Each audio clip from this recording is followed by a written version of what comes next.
Officially 2030 বিশ্বকাপ পর্যন্ত ব্রাজিলের দায়িত্বে থাকছেন Carlo Ancelotti. So Carlo Ancelotti 2030 বিশ্বকাপ পর্যন্ত ব্রাজিলের কোচ থাকবে কিনা এটা নিয়ে ব্রাজিল ফ্যানরা একটু কনফিউজড ছিল।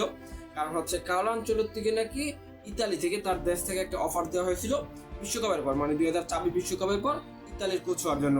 তো সকল কিছু উপেক্ষা করে কার্লো আনচেলত্তি 2030 বিশ্বকাপ পর্যন্ত ব্রাজিলের দায়িত্ব থাকছেন। এটা একেবারে অফিসিয়ালি নিউজ, এবারে অফিসিয়াল সব স্বাক্ষর টাক্ষর হয়ে গেছে। এখন কোনো সমস্যা নাই। কার্লো আনচেলত্তি 2030 সাল পর্যন্ত, অর্থাৎ 2030 বিশ্বকাপ পর্যন্ত ব্রাজিলের দায়িত্বে থাকছেন। এটা নিয়ে আর কোনো সমস্যা নেই।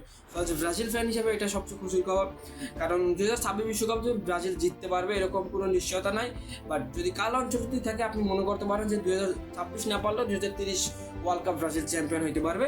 যেহেতু তাহলে আপনি একটা বিষয় আসলে মার্ক করে রাখতে পারেন যে 2030 বিশ্বকাপ পর্যন্ত ব্রাজিল অনেক কিছু জিতবে। ধরুন কোপা আমেরিকা আছে, যতগুলো ট্রফি আছে 2030